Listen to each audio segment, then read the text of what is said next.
cyberbullying, and parents are more responsible for the actions of their children. As Ryan said, this is a pretty big topic. I know Donnie has presented this kind of topic in the assemblies in terms of cyberbullying, so it's really relevant within our school system. And this is cyberbullying, if you guys didn't know what it was. So our main question that we're going to be exploring throughout this presentation is, to what extent can we assign moral responsibility to the parents of cyberbullies in cases of cyberbullying among youth? Now, you don't have to memorize this. We're going to go back to this and explain really how it relates to our presentation. So the scope of our presentation, we're going to be focusing on cyberbullying victims among youth, which is anyone under the age of 18.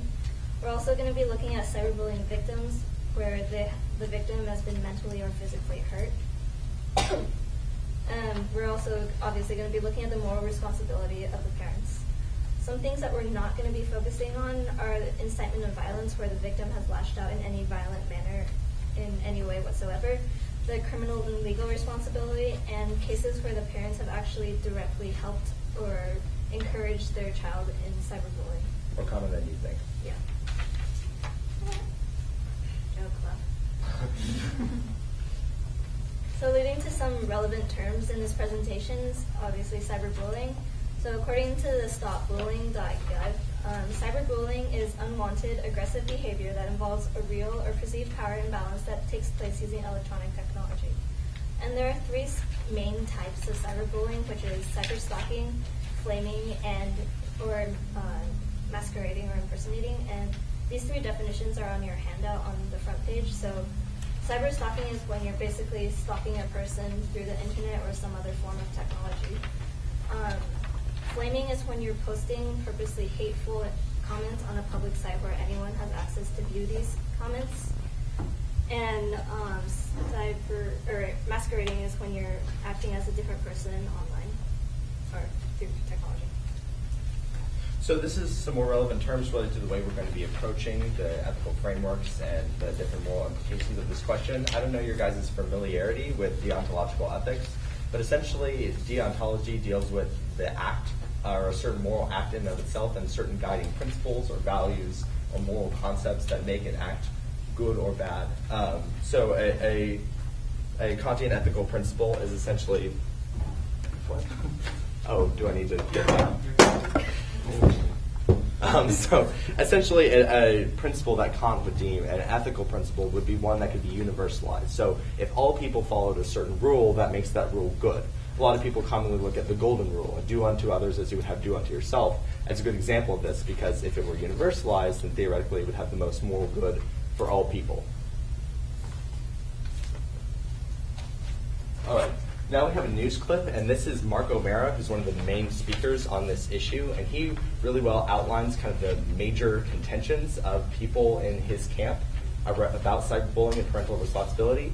And the questionnaire actually outlines in a couple different statements all of the counter-arguments against Mark O'Mara's statement. So listen very carefully to the questioner's questions to Mark O'Mara, and especially to the specific language that Mark O'Mara is using when he's outlining his claims. Families all across the country have called out for more laws, better ways to hold people accountable in these situations to help the problem stop. Well, there may be a solution. Let's bring in criminal defense attorney and CNN legal analyst, Mr. Mark O'Mara. He is on the vanguard of this. He's drafting a new law that would hold parents accountable for cyberbullying, and he's joining us now. Mark, thank you very much for joining us. It's good to have you on New Day, especially for this reason. Great to be back. Let's take one step sideways and use some legal analysis. Give us an idea of the legal landscape nationally, specifically in Florida where this happened. When are parents criminally responsible for the actions of their children? Well, we know, for example, in Florida, they're criminally responsible if a child gets to a gun and uses the gun. We hold the parents responsible. There are some statutes that have been interpreted to say if a child gets to a car and uses a car, the parents can be criminally responsible for that. And it's other ways where we look to the parents for the acts of the children. In this case, I think there's a good reason to.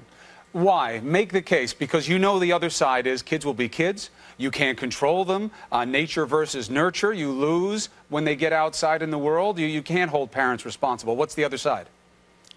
Well, the other side is we make sure that parents get their kids to school. Parents can be held liable for that. We have other responsibilities that the parents have to do on behalf of their children. The reality is that the internet is a wonderful thing, but it's like a knife. It can be a scalpel. It can be a deadly weapon. And when we look at a case like this, we look back and say this wasn't an isolated event.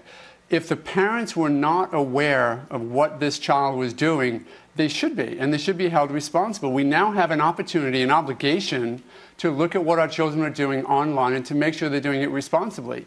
Parents have the responsibility for their children. It now extends to a brand new landscape, the internet. So what would the law be? What would the punishment be? I think we have to be realistic. And like you say, kids will be kids, and we have to look at those cases where the parents have acted sort of in a grossly negligent way, where we can look at the facts of bullying and say, if the parents didn't know, it's their responsibility, it's their fault. Parents, I think, have a responsibility to be aware of their children's online presence. If it's a one isolated event, certainly that can't be held responsible. But in a case like this, where it happened for 11 months on various different landscapes or platforms of social media, the parents have to take on the responsibility. They can't just sit back and say, I'll close the desktop or I'll take off the cell phone away from them. They have to look at it and be realistic that this can be a very dangerous tool, and this truly is the example of how it can be. This child did not have to die. Absolutely true, but let's push on the facts here. The parents say, one, their daughter didn't do any of this. This Facebook message that showed this gross indifference to the kid dying. Allegedly, the teenage girl who's been charged put a Facebook post out that says what you read on your screen there. They said she didn't send it. They say that she was hacked. They say they checked her Facebook almost nightly, which is somewhat remarkable. They say the school never said anything to them about any bullying. If they're telling the truth, do you think they fit under the idea of culpability? If they are truly telling the truth, that they were in fact diligent in keeping track of what their daughter was doing, then maybe they're not responsible and they shouldn't be. I'm not sitting here saying we have a death, we have to have a responsibility. But what I do know is that this case seems to be the poster child for a situation where this girl was able to get away with cyberbullying for 11 months, and we have to look at those who are responsible. If it was happening in a classroom, we would say to the teacher, how can you not know? If it was happening from the gymnasium, we talk to the gym teacher. If it's happening at home or in those areas where the parents have specific responsibility, let's not forget, the parents probably set up the Facebook account for this child, then we have to know that the parents can be responsible for it. It's just, it's new, and we understand that there's going to be a learning curve, but that learning curve should not have the victims like it did have in this case. And by the way, the sheriff says this happened in the real world as well. It happened at school. The kid had to be moved from schools. They had to switch classes around. A lot of heavy allegations here. All right. Again, just remember specifically a lot of those key phrases that he uses and a lot of the key arguments outlined by the questionnaire, because those are going to be really relevant coming up soon. So looking at some of the background of cyberbullying, in this new age of technology, most cases of cyberbullying happens anonymously, where in essence there's a sort of shield to hide the person's identity so that they can send these messages, whether they're hateful or not. And because there's this anonymity, there are more cases of cyberbullying because they're less afraid of being caught. And so cyberbullying has occurred most often through mean or hateful comments posted online, rumors online, or threats through a text message. So specifically the background of this case that you heard Mark O'Mara discussing, this is the Rebecca Sedgwick case, which was a girl who was cyberbullied over the course of 11 months, so almost an entire year, completely unbeknownst to both of her parents, which then resulted eventually in Rebecca Sedgwick's suicide. And a lot of allegations were thrown around immediately after everything was revealed about the case, specifically related to the Facebook comment that was posted on one of the bullies' Facebook walls, basically acknowledging that perhaps these parents should have been a little bit more cognizant of their children's behavior over the past year, and if those parents had been a little less negligent in keeping track of their children and their habits on Facebook, perhaps the life could have been spared. So specifically, this is the legislation proposed would criminalize parental negligence of their children's hostile online communications in cases of cyberbullying. The law targets both cases of parental negligence and lack of parental intervention. They don't know or they don't do anything. And furthermore, this legislation actually isn't some crazy new thing. This already exists in Canada and Nova Scotia. They have the Cyber Safety Act, which, quote, parents can be held civilly liable for damages if the bully is a minor and they haven't properly supervised his or her use of electronic media. Now, civilly liable is obviously different from direct legal liability or moral liability, but the concept is still the same, that a parent could be responsible for not keeping track of their kids. Okay, so now there's two distinct belief parties that we believe are represented within this topic, and the first one is parents who are responsible, and these are a big part of this group are parents who have had kids that have been bullied, and the kids have not been, or the parents have not been held to, or has not been held responsible. And the other side is when parents are not responsible for what their kids have done, and that's people who believe, as you said in the video, that kids are going to be kids. So, those belief parties are highlighted on your main map, on your handout that you all received, if you're curious about this. So the belief formation of someone who believes that the parent should be responsible is that they believe in a household a parent facilitates what their child does, and that they have the responsibility for facilitating and supervising what their child does. So therefore, they arrive at the conclusion that parents should be morally responsible for children's cyberbullying because they have that. They have the responsibility to take care of their children, their child. Now, the real position on this is that, we'll take the quote, if a child kills someone while operating a parent's car, the parent can be held responsible. If a child kills someone while using a parent's gun, the parent can be held responsible. If a child breaks the law using a computer or cell phone provided by the parent, how is that different? Once again, this is the analogy. For example, if you have a teacher and then say a kid jumps off a desk, breaks his elbow, why didn't the teacher know about that? The teacher would be responsible in that situation. So it's the supervising figure has that responsibility. And if in fact a mom or a dad act in a grossly negligent way or willfully blind about what the kids are doing, then they should be held responsible for the crime. So O'Mara here is saying that the internet is a devastating tool, and when it gets to the point where children are dying and it's having devastating effects, that the parent should be held responsible.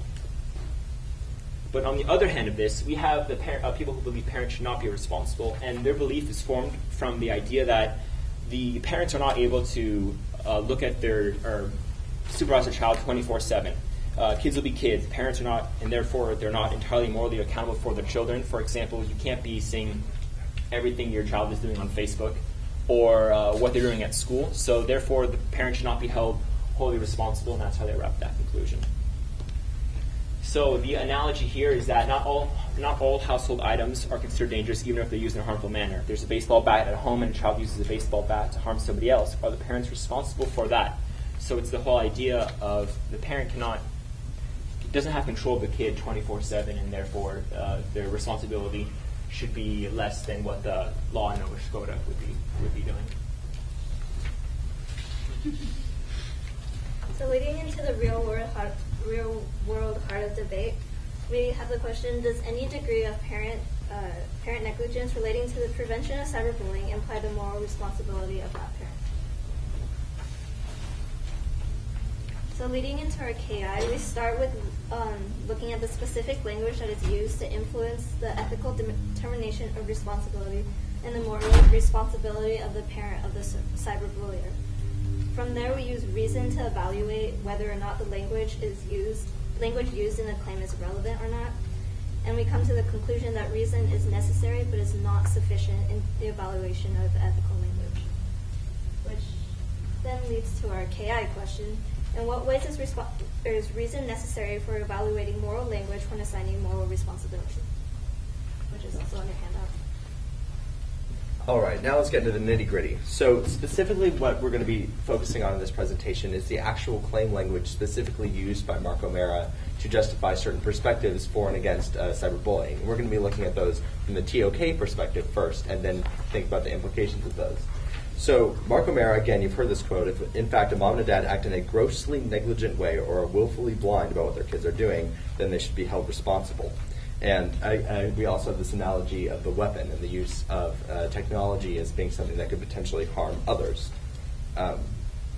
So essentially the first claim that we're going to make, and this is on the big side of your mind map on your handout, is that there are a couple different ways to approach this question. We're going to be taking you down several different paths of reasoning to evaluate the applicability of reason when evaluating moral language. So the first major overarching claim is that reason can be used to evaluate moral language. Reason can be used to objectively evaluate the appropriateness of specific moral language. And terms such as negligence or willful blindness can be verified by reason to be applicable or non-applicable to a certain situation. And obviously, reason can effectively verify applicability with beyond reasonable doubt is an assumption of this argument. we're assuming that reason has some effect, as is not agreed on by all philosophers. But the reasons why we feel this way is going to be outlined. Next slide. The next term we're going to be kind of focusing on in the quote was willful blindness. So the term willfully blind or willful blindness implies that the parent is moderately aware that their child may be doing something wrong or immoral or whatnot, but they're choosing specifically not to look at that. So blindness has this a negative and emotionally laden connotation with it. So when the viewer or listener hears it, they're going to be swayed in their idea. Willful blindness also is more of an accusatory term than a sort of classification. So the use of the term willfully blind is, as used by Mark O'Mara, he is accusing the parent of purposely ignoring their child's actions. A helpful anecdote for this actually happened just yesterday. My little brother was involved in a squabble at school, and my parents got a phone call home saying that he had been punched by another student on the playground. And so my mom immediately called them back saying, there's no way my child could have ever done that. He's the sweetest little boy. And of course he didn't instigate any conflict. It's completely this other kid's fault. And went into this whole tirade against this poor woman on the phone.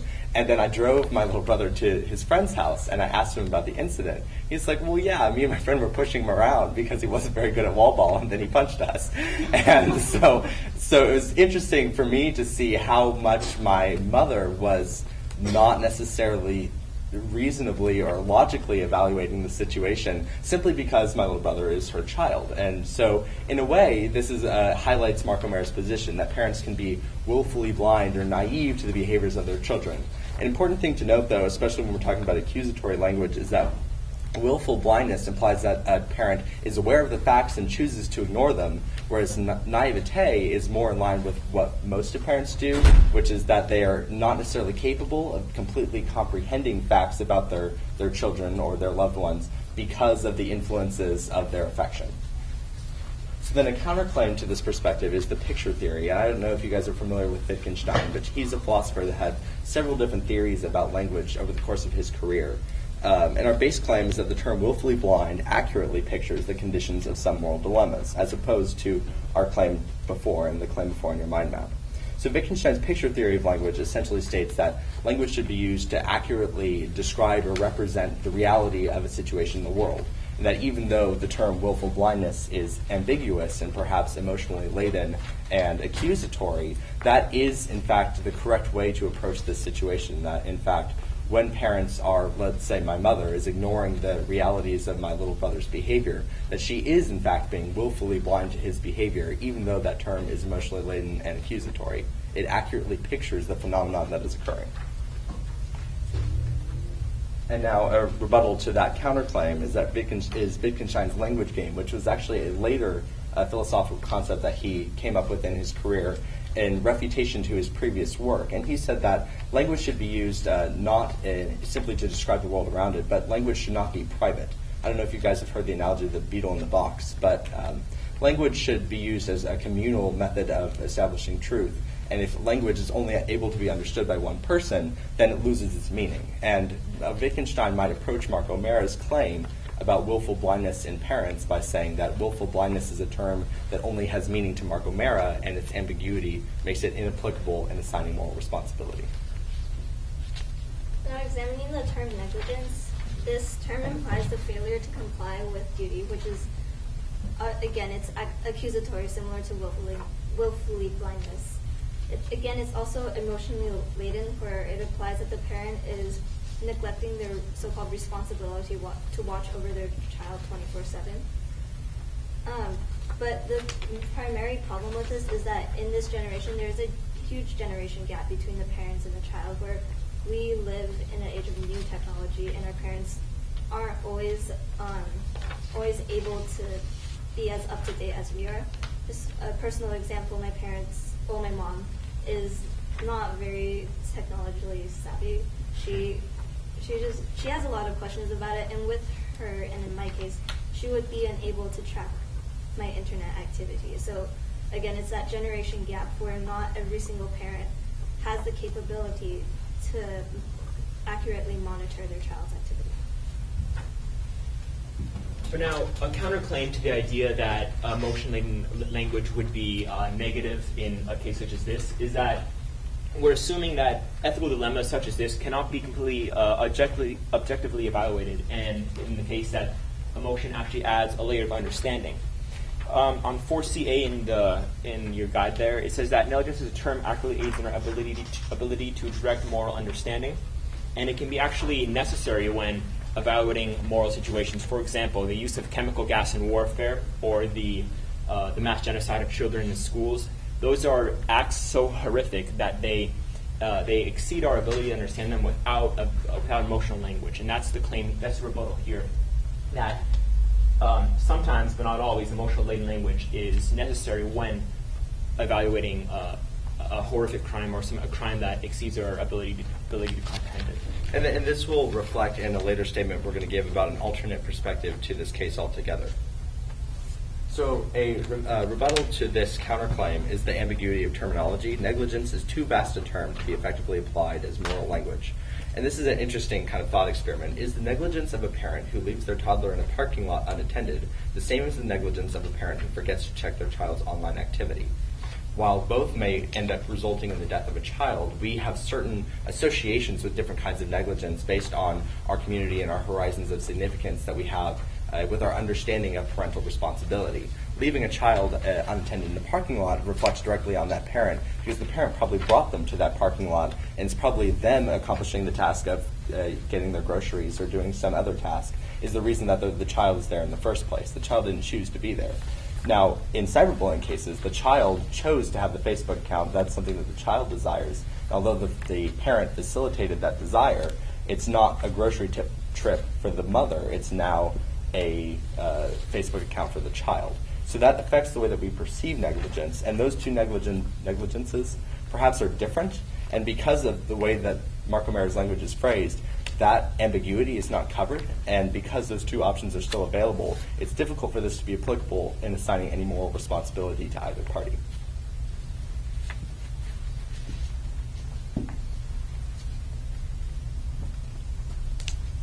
So reason is not attractive without context of the language, and it's a virtue of the person to whom the words are referring to. And we're assuming that ethics doesn't exist within a vacuum, and that it exists with other criteria. And the reason it cannot reveal knowledge about the virtues of the accused party, which it's maybe morally relevant when looking at the parenting of a cyberbully. And that's just the claim that the reason is ineffective without the context. So we need the context of the situation, such as child left in the car or the child being unsupervised while looking at the internet. So a counterclaim to what Nick just said is that an evaluation of moral character is largely irrelevant to assigning moral responsibility to the parent. So intent is not always necessary because we cannot always determine the intent behind every single situation. So if, for example, say someone sends you a hateful message and the person who sent it has the intent of something as a joke, but the person who receives it takes it in a completely negative and different aspect that may result in something horrific. And in those sorts of cases, intent is not something we can look at because obviously the end result results in death or any other situation. So intent is not always necessary, but it's something we should look at, but it's not something that we can rely on when looking at these cases. So here's sort of the main application of the discussion that we've been having. When we're discussing moral language, accurate evaluation of moral language is essential to evaluation of ethical duty, and our ability to determine deontological duty depends on ability to have knowledge about inherent properties of acts. So, for example, whether an actor is good or bad, it largely depends on how we can describe that act in the language that we have available to us. And the problem with a lot of language is that accusatory language or emotionally laden language often gives us a complex understanding of exactly what moral claim is being made. It's difficult to essentially evaluate the validity or the goodness of any moral claim when we're not necessarily sure the specificity of the moral language that's being used. So our base claim in this application is that reason allows us to distinguish between ethical accusations and ethical claims because accusatory implications in moral language cloud ethical judgment. Again, it's saying that accusatory language is going to prevent us from being able to accurately understand which moral language is applicable when assigning moral responsibility. So as Ryan was saying, this leads to our TOK harder debate. And that's, as Ryan was saying, how does reason aid our ability to evaluate moral language? And the moral language is the difference between those ethical claims and those accusatory remarks. So just to refresh our idea about the CAG question is, in what ways is reason necessary for evaluating moral language when assigning moral responsibility? And the conclusion that we came up with was that reason allows us to objectively evaluate the applicability of moral language and thus effectively distinguish ethical claims from the accusatory remarks, like I said before. And a summary of our base implication. Although Mark O'Mara's claim may have a certain degree of validity, the inflammatory language used relies on cyclical reasoning to make ethical judgment. Without further rational justification, O'Mara's claims about parental responsibility for cyberbullying are not universally applicable as ethical duties. And as far as the circular reasoning goes, we're going to compare that to some other common arguments that you may have heard in the hallways of Columbia River. Also, an alternate perspective to this that Nick touched on earlier is that emotionally laden language can be appropriate when corresponding to emotions that are conscious, controlled, and applicable to the situation. And again, using the context of certain emotionally laden concepts, there are some ethical concepts like mass suicides or child torture that seem to transcend perhaps what reason can allow us to evaluate. And a lot of contenders of Mark O'Mara's position say that it's silly to evaluate the specific language of his claims because that language is appropriate when discussing things that are so far beyond the realm of our common human comprehension. The death of a child always exceeds what any person with a textbook could ever understand. Also, just to continue and clarify, one could argue that the circumstances of child suicide resulting from cyberbullying are an exception to the bounds of rationality and must be discussed in terms of moral absolutism using emotion and accusation. Again, saying that there are certain concepts that we have to morally evaluate, such as the death of a very young child or the suicide of a young child, that simply are beyond the realms of what rationality can truly grasp because they are moral absolutes. So now we're going to kind of dive back into the real world and kind of escape TOK for a little bit. And looking at gay marriage. And this is a quote from an organization against gay marriage. According to their view, same-sex marriage isn't just bad policy. It's conceptual confusion, fashionable only because it's a sexual revolution that has so badly distorted the proper understanding of sex and marriage. Now, as you can see here, cyclical reasoning is used to attack gay marriage. The cyclical aspect is that gay marriage is impure. They're making that judgment. And this assumption that impure meaning is bad, and by following this logic, they reach the conclusion that someone who's gay is inherently bad. And this is a kind of a logic fallacy and inconsistent comparison, where they're using two different elements and comparing them in order to arrive at the conclusion that gay marriage is a negative occurrence. If you look at other words in here, fashionable. I mean, just when you read that, describing someone's sexual orientation as a fashion, as if they can wear it, where we can see that in science, that it's definitely something that's coded within the genetics, and it's, once again, something that's very accusatory and has it's not an ethical claim. And the confusion is implying that there's only one correct way and that they're automatically incorrect. Once again, it's an accusation, not a claim that they're making, and it just keeps on going in a circle. They can't escape their ultimate conclusion.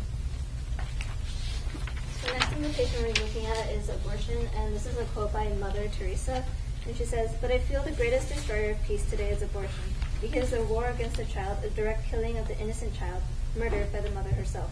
And if we accept that a mother can kill even her own child, how can we tell other people not to kill one another?"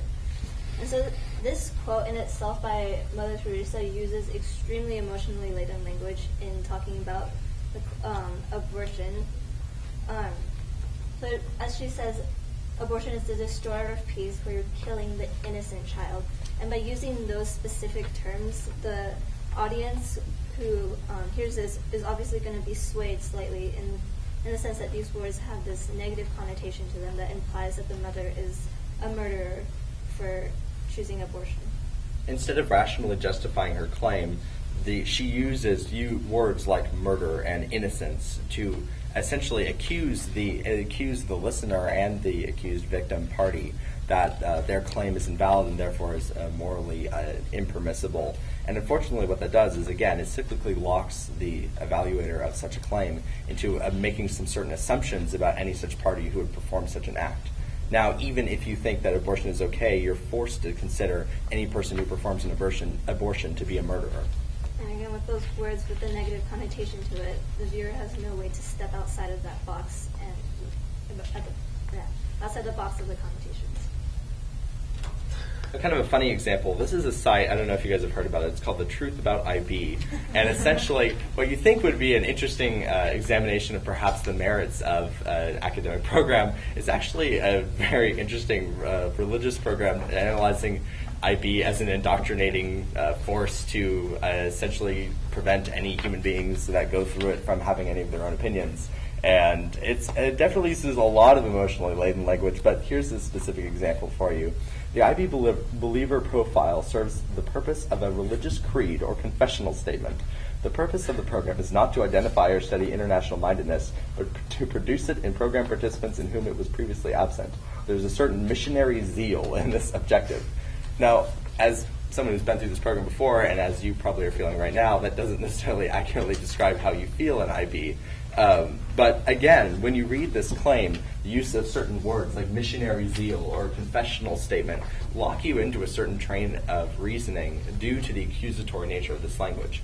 By comparing IB to a certain missionary zeal, now even if you were to refute this statement, you're assuming, or you're, I guess, giving validity to their assumption that IB does in fact have some sort of religious creed to it.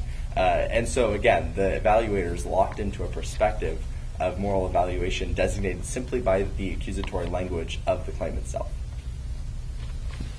So from my knowledge perspective, my answer to the KI question, or KQ, I think, that you guys have to do, when looking at the language embedded in the claim, it's important to distinguish between those claims and the accusatory remarks that are used to trap a reader or the audience into a cycle. The main question response is that I feel the parents should be not responsible for the actions of the children as that on the internet, and that O'Mara's claim that we saw in the video relies on false analogies. For my way of knowing, I use reason to distinguish between the ethical claims and the accusatory remarks, while perception is using my perception to look at the different, to look at the situation or the surrounding circumstances around a certain act of cyberbullying, and the area of knowledge as ethics, deontological ethics. My personal connection is that I know personally a lot of people have been cyberbullied, and it's been a big topic within our school assemblies, so I definitely feel that this is an important topic that needs to be addressed. So from my perspective is fairly similar to Nick's.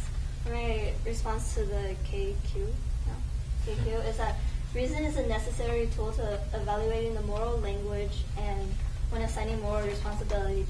By using reason, we are able to deduce the way in which the language is being used to assign the moral responsibility. And so in that, in looking at Mark O'Mara's claims, he uses the words willfully blind and negligence. And so through using reason, we're able to understand that these terms are so emotionally laden, especially in that context, and the connotations that go with them that aren't being used in necessarily the quote-unquote correct way in evaluating the ethical and moral responsibility. And so for my response to our main question was, in certain cases, moral responsibility can be assigned to the parents of cyberbullies when examining cyberbullying among youth. In these situations, using emotionally laden language, moral responsibility cannot be assigned without the clarification of objective standpoints. And so with that, we're basically looking at how the emotionally laden language is being used in these accusations and how they might sway the audience. And so to my conclusion, I used reason and language as my way of knowing and deontological ethics as my area of knowledge. And for my personal connection, I've been a personal victim of cyberbullying and cyberstalking, as I have an account on Tumblr, and there was one girl who was harassing another person and telling them to commit suicide, and obviously I wasn't okay with that, so I sent the other person telling them to stop. And they replied by sending me a ton of messages telling me to kill myself, and just a lot of these messages along those lines. And so in the end result, I was able to get them deleted but then they remade a new Tumblr and came back and continued to send those messages until I got them deleted again. So my notice perspective is fairly similar to Sharon's. I essentially think that one of the main important things about this analysis is the differentiation between an ethically declarative term and an ethically accusatory term. And the problem with a lot of modern language, especially used by politicians and news reporters, about a lot of ethical concepts, whether it be cyberbullying, parent responsibility, abortion, gay marriage, almost anything that you hear about in the news, is that there's almost no differentiation between a claim based on reason or even a claim to emotion or just a claim that's completely fallacious and inflammatory by nature. And I think what's important about this analysis is separating out language that is intended to clarify an ethical statement or just intended to imprison a party in a certain way of thinking before they can even make an ethical judgment. And my main question answer is similar to Sharon's. I do find some sympathy with Mark O'Mara's statements, especially considering certain personal experiences I've had in my family and the way that I see certain acts of parental loyalty. But I think, again, Mark O'Mara's claims are just so generic and so ambiguous that perhaps they're not applicable to a specific assignment of moral responsibility. And I've also been a victim of cyberbullying in a couple different contexts, and I've been friends of many victims, some of which actually did become mildly suicidal. And definitely, I think, just as a message to a lot of people, is that when talking about this issue, it's easy to get too involved in the emotional discussion of ethical moral responsibility, and a lot of times it's necessary to use a more rational perspective to determine the actual impact or motivations of individual people that are involved in each case, which is something that I see lacking in Mark O'Mara's stance. Thanks for hanging in there.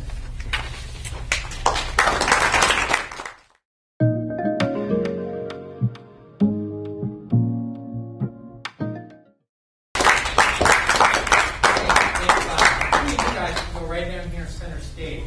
I'd like to get on the camera, if you don't mind. Just some questions from the audience to clarify. Having seen a presentation, if you have any clarifying questions, these guys, just so you have a better handle on what you have to do next week. Well, this is this new are we required to have these numbers perspectives for each individual? The difference between their criteria and yours is that's a great question, by the way. Their criteria is specific to yours perspective. You can see how it's nice to hear how each of the presenters feel about the topic and what ways of knowing and areas of knowledge they've used to arrive in forming their own opinions on the real life situation and the knowledge question. So I think it's really helpful just in terms of rounding out the presentation. But it is not specifically required in the criteria. So I would say it's kind of bonus for you guys. The criteria are more focused on can you show some examples of knowledge claims that illustrate your knowledge question, and can you help us understand a possible good answer to your knowledge question by using those examples and comparing and contrasting perspectives and how people probably arrive at their perspectives. Now, could you do that with your own perspective and say, well, let's say we're on the same team, right? We're all three of us are presenting, and maybe we disagree with each other. We could use our own perspectives to some degree. It might be helpful that we quote some experts on the topic too, or get a sense of how folks out there in the real world beyond us might feel about this issue. So I would say that they're helpful, but according to the new criteria, it doesn't appear that they're absolutely required. Questions? What was the most challenging part of putting this together, and how did you overcome it? Definitely just the essential mind map argument in itself, at least for me. The hardest thing to do is approach that TOK question, and once you come up with a concept like, okay, we're going to evaluate moral language, and specifically how moral language is applicable in these certain statements, thinking of a way to approach that can be difficult, and in our case, what a lot of it was fueled by is finding the specific quotes by a lot of experts in the field that used a lot of analogous language or certain statements that, like willfully blind, it seems a little exaggerative perhaps, And certain statements like that make you have an emotional reaction, those are really good to cling on to because there's a lot to be said both ways. And in almost every claim like that, there's kind of a kernel of truth and then a whole lot of drama. And that's a great thing for TOK to unpack because that drama can be clarified with a complex discussion. And that's essentially what our mind map is doing, is sorting through all the different facets of this issue and saying, where does the validity lie? Which perspectives might be in line with this? How can we use different historical perspectives to gain insight on these different claims? And how can we use this analysis to then benefit us in answering our overall question? And in terms of overcoming that difficulty, what I found, trust yourself in the sense that the answer's not going to be on the internet, so you might as well not look for what you're planning on doing. But once you get your ideas, like Ryan said, then with your group, we found it really, I think Ryan told this before, we found it really interesting to just put a microphone in between us and then basically just talk about it. And some ideas will come out once in a while that are actually beneficial. And then to grab those ideas and you have it on your microphone, and then you can add those into your presentation. And that's kind of how we were able to kind of find a path that didn't lead us astray. Yeah. We used rationale as well after listening to our recorded conversation, our discussion about this issue. We basically just transcribed out our discussion and picked out the key points that were helpful to our presentation and put that into the mind maps that you see. Do I have to do a mind map for this presentation? You don't have to, though I think you should definitely do one for yourself. If not with rationale, at least when you're planning your slides out. One of the hardest things about this presentation is that you're giving a linear presentation about a nonlinear concept.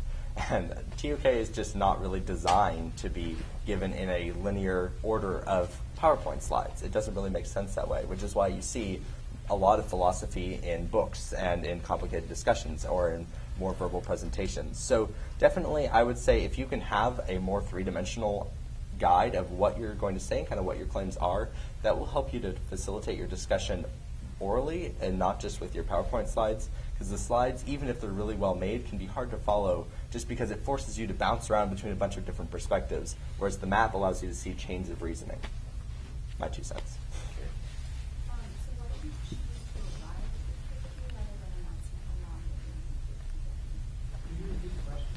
So the question was, why did we kind of wait to the conclusion for the conclusion to the KQ and kind of to the end in terms of the beginning?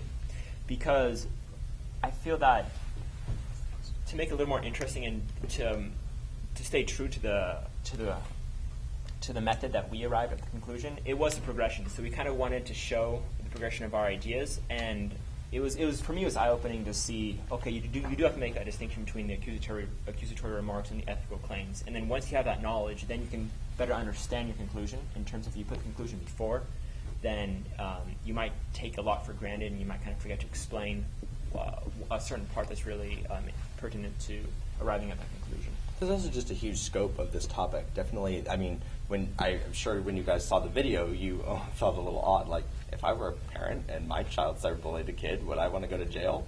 I don't know, probably not. And so there's definitely a reaction that people have to that video and seeing Mark O'Mara's claims, and especially if you know anything about his work on the George Zimmerman case. And it definitely, I think, is important to understand that topic, but then also understand that our analysis is a more universally applicable analysis, and we're using Mark O'Mara's statements because they happen to just kind of be feast-worthy with all this ridiculous language. But really, that method of analysis could be applied to a lot of different things and a lot of different presentations. So we tried to separate out the two aspects of our presentation to make it more universally applicable. Is there anything else you guys are nervous about that you want to ask for tips? These guys have been through it twice. That's your opportunity. We were you. I guarantee it. This did not make sense when we first opened up the book, or even the 100th time we opened up the book. It's a process. So it's also hard to practice a TOK presentation when you're at home because it is around 30 to 40 minutes. Yeah. And so you can't really practice it twice. It's hard to practice it once. So that mind map allows you to mentally prepare in your head and to fully understand it, so you don't have to practice that many times because it is a better practice. Yeah. By the way, I've heard that over and over and over again. Kids who've been through TOK and they get to the end of it, they can look back on it and say, "Oh, wow, it's like a big puzzle that comes together." And usually, when you're in the thick of it, you feel fairly confused. And I think that's just the nature of the beast. Thank you, Anything guys. else you think might be helpful insight from these guys? Hey, even though we have the technical difficulties, we're just a little over time, so let's give them a hand for